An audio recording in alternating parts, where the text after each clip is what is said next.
how to prepare for your exams to get a first class. There is a strategy, and this is what I'm going to teach you today.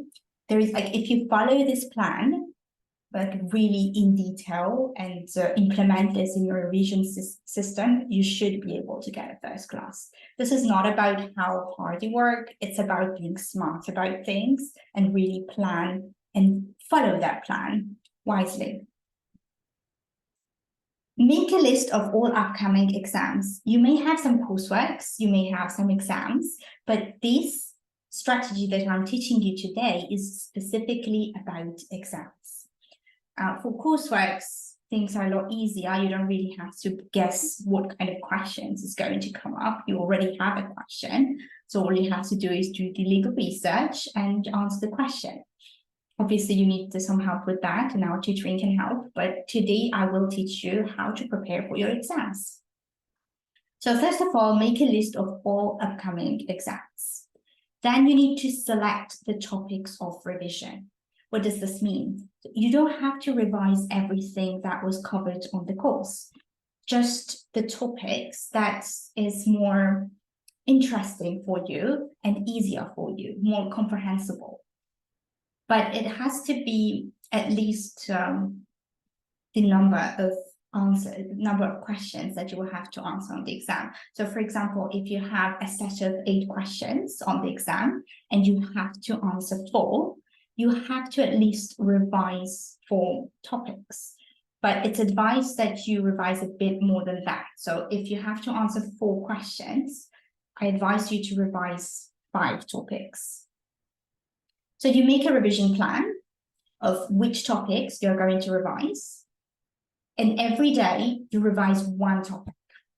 That should be enough for you to get a first class if you have exams in January. So normally you should revise probably like 5 topics per study module. And if you do that like 1 week for each study module, it should be enough. But obviously, earlier you start, the better, because law is not something you can study in a night or 2. You should really be studying like every day as soon as possible. Get past exam papers to practice answering problem and essay questions. So past exam papers should be provided to you by your university. If you cannot find it on Moodle, please ask your professor and they should be able to provide it for you. If for any reason you cannot find it or you cannot get it, you can use our example answers. On Simple Studying, we have example answers that are basically problem and essay questions that come up on exams. These are real questions that have actually come up on exams in different universities in England. It's just a bit modified, but yeah, you can use them for sure. On each revised topic, you have to draft an answer to at least 1 problem and essay question. So 1 topic, let's say if you have an exam in criminal law and you're revising property offences. Property offences can come as a problem question or an essay question. Most likely it will come as a problem question because if you look at past exam papers of criminal law, you will see that property offences usually come as a problem question.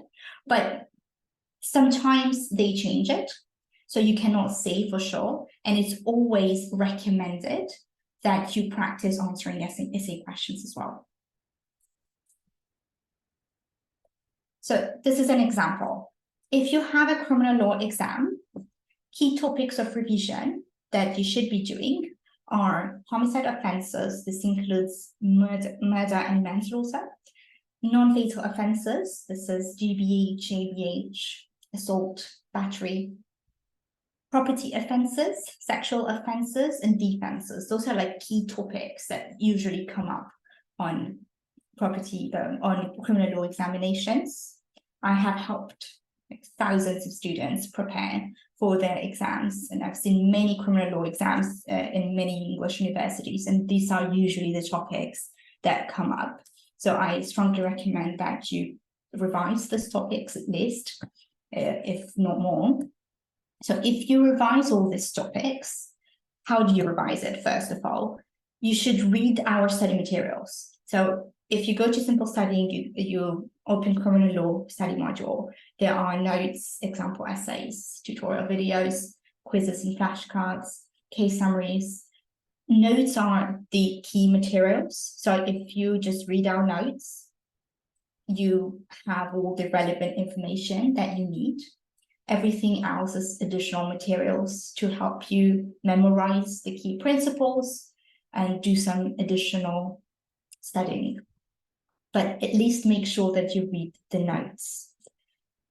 Also, you don't need to read the big complicated criminal law textbooks, because if you have a Simple Studying premium subscription and you have access to our study materials actually replace the textbooks, but it does not replace lectures. And lectures are very, very important. So you still should be reading your lectures. I'll tell you why lectures are important. So each professor may have different preferences about which cases should be mentioned.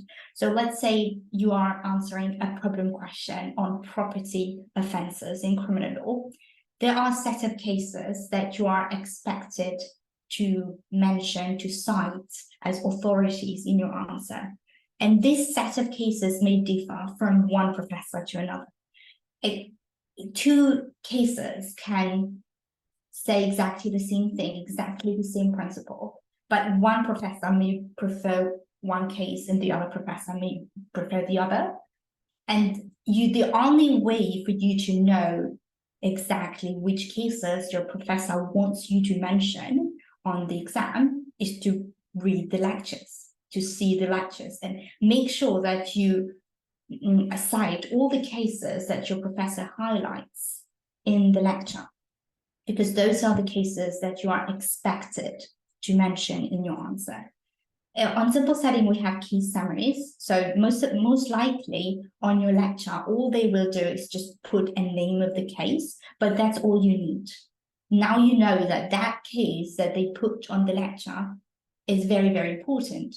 And you can look up that case on Simple Studying, see the summary, see what was held in that case, what was the principle, and you can read about it on our platform. But you need to find out which cases you are supposed to memorize from your lectures. So no need to revise everything that was covered on the course. Number of topics that you shall revise depend on how many questions you need to answer. So this is what we call a selective studying, and this is the way to get a first class. If you revise everything that was covered on the course, you will get confused because it's just too much. So if you focus on what you're going to answer on the exam, anyways, you're not going to need everything. Most of the exams I've seen, they tell you to choose 4 questions to answer out of 8 or 3 questions to answer out of 6. Unless your exam is different from this, which I doubt it is, you really don't need to revise everything. Just select the number of topics that that you need, basically. Like if you only need to answer 4, maybe revise 4 or 5 topics. If you only need to answer 3 questions on the exam, maybe revise 3 or 4 topics. So example is that, answer 4 out of, if you have an exam where you have to answer 4 out of 8 questions, then you can revise 5 topics and have 1 as a backup in case you don't get the question that you practice for. Or sometimes I've seen cases when you do get a question, a problem question or an essay question on the selected topic of revision, but the question is a bit not clear and you'd rather take something else. So it's always good to have 1 backup. So just try to revise 1 extra topic than the number of questions that you need to answer on your exam. 5 mistakes to avoid. I see this all the time.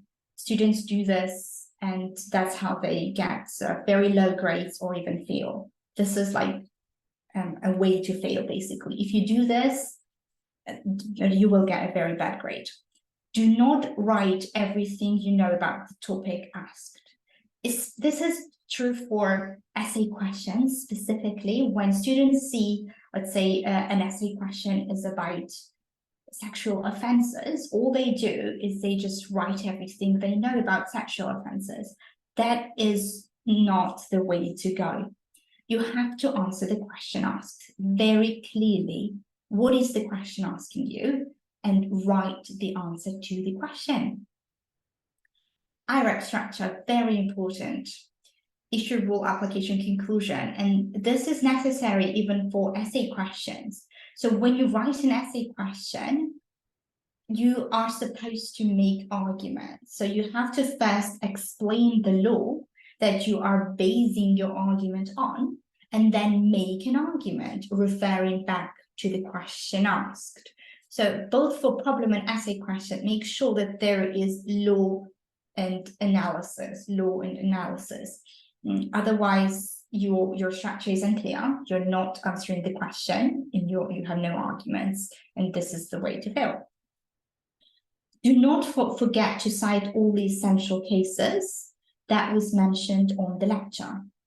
So as I said before, the essential cases that are mentioned on the lecture is the way to get a first class. But if you mention additional cases, that's even better, even higher chances of getting a first class. But you cannot forget the cases that are on the lecture. So basically, mention the cases that are on the lecture plus additional ones. Do not just say things in your exam. I've seen, especially first year students do this all the time. They just write things, even if it's true. They are not going to count it as a point. You have to back up all your arguments. So if you are, let's say, talking about a principle, it could be like sexual offenses.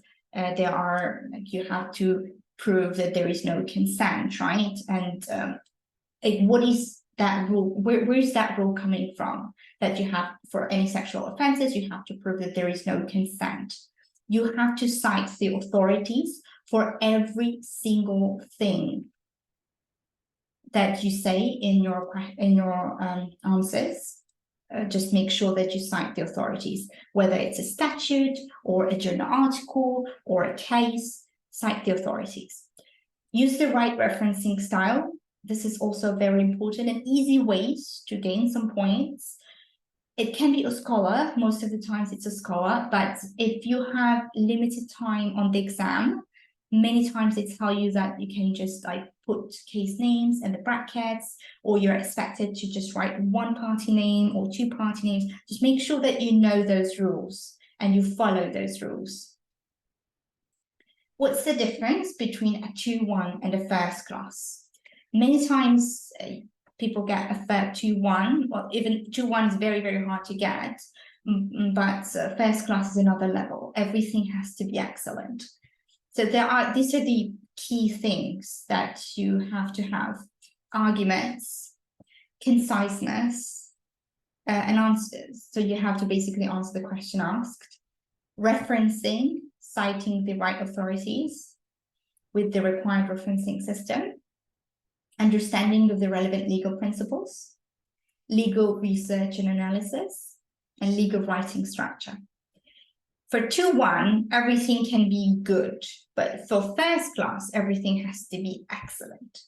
For a 2-1, some inaccuracies may be tolerated. So if you are answering your question, but there are some areas that are descriptive and not inaccurate, there are some principles that you're explaining that are not 100% correct, it's clear that you're mixing up things, but there are some like minor flaws, like you're lacking academic opinion, or you're not really giving any original critical analysis. All these things can be tolerated and you may get a 2-1, unless you do everything very badly.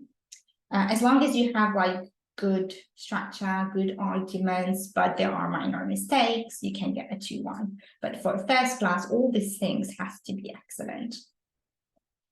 To sum up, you need to have a very well thought out revision plan.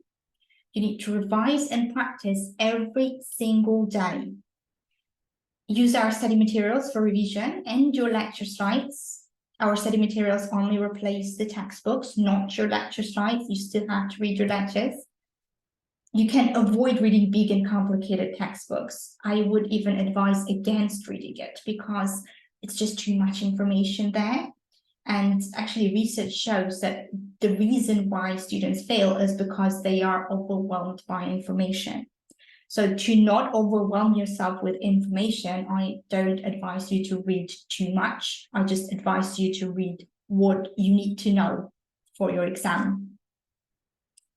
Our materials replace the book, so you can just read our materials. Practice answering problem and essay questions. Knowing the law is only 50% of the job. And knowing how to answer problem and essay questions is a completely different thing. You can try revising very well and know even all the cases by heart for, let's say, criminal law, and then someone gives you a problem question on something that you already revised very well and you don't know how to answer it. This happens all the time because you haven't practiced answering problem and essay questions. So make sure that you practice as much as possible.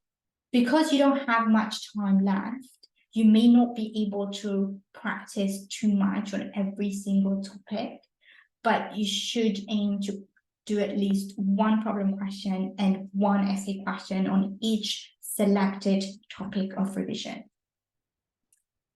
Law is hard, but we make it easy. So if you go to our platform, Simple Studying, everything is like study materials are done for you.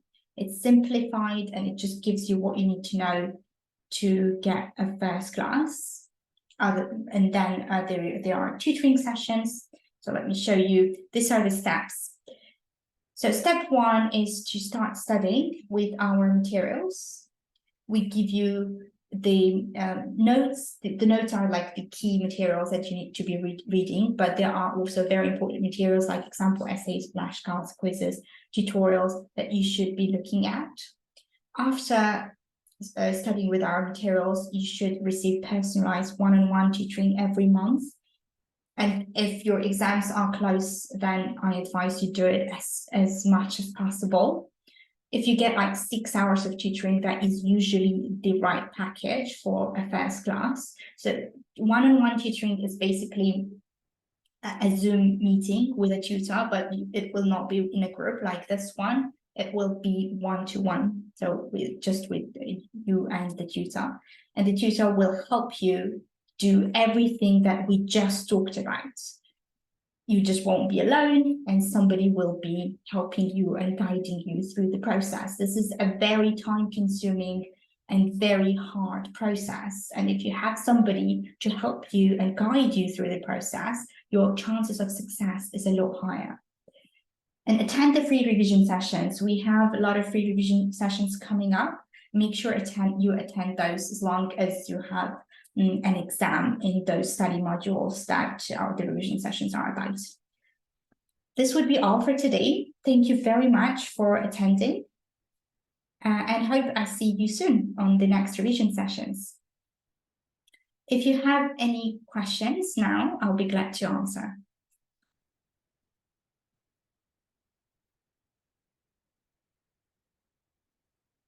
You are now allowed to unmute your microphones. So you can either talk to me or put your question in the chat.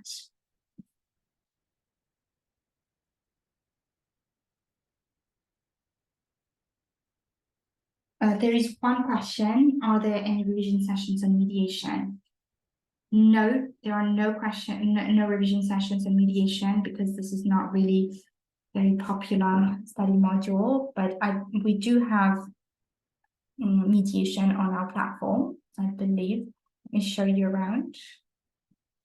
I can share my screen, and so if you just put mediation on our platform here in the search, you will find the mediation law study module, and we have all the materials here. Also, if you need more help, you should have a look at our tutoring sessions and book a tutoring session with a tutor who will be able to provide personalized support.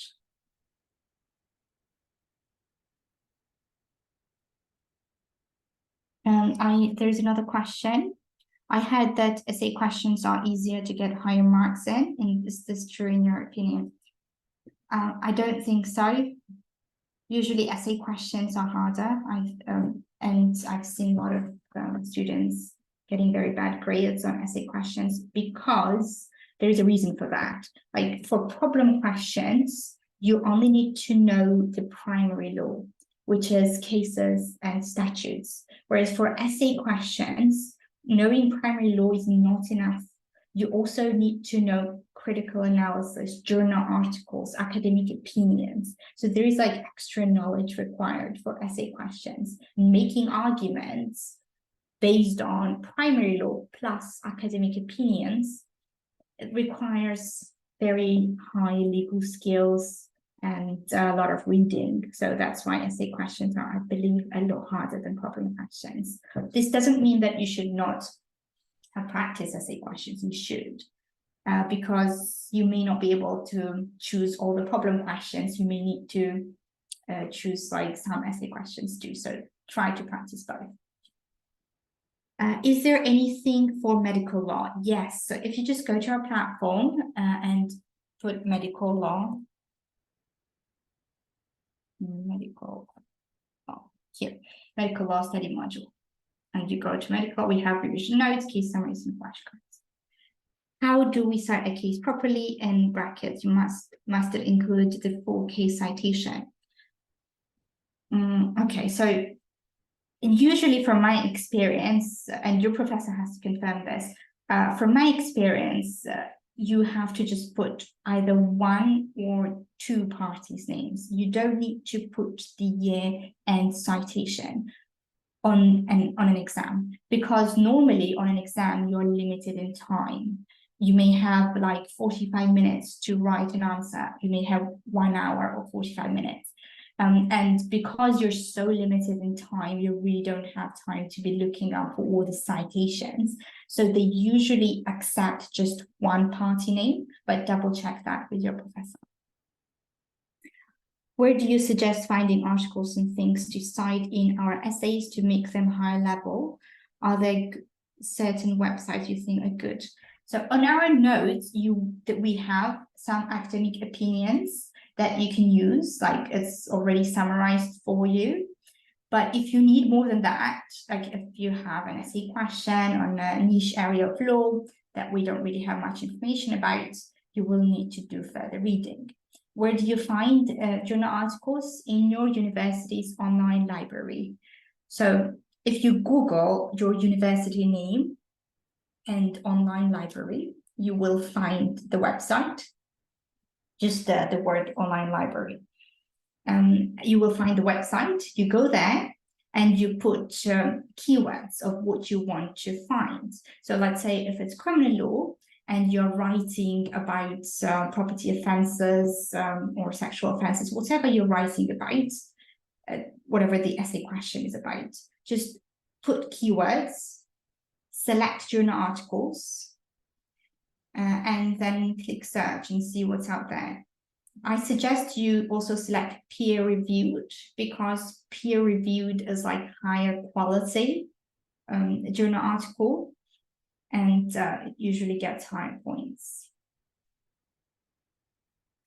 This is a very complicated process, so if you need any help, personalized guidance on doing the legal research, knowing how to do the arguments, it really takes time to learn all these things. So I strongly recommend you book a one-to-one tutoring session so you can learn all these things.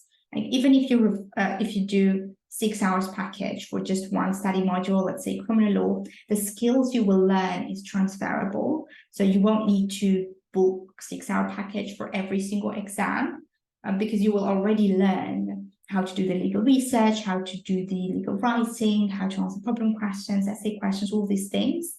And you can use the skills for every single exam you have. So yeah, I strongly suggest that you you book a 6-hour tutoring package. Any other questions? You're welcome, guys. Thank you very much for attending. If there are no other questions, I'll finish. We'll finish here, and hope I can see you soon. Bye. Have a good week. Have a good rest of the week, and have a good evening. Bye.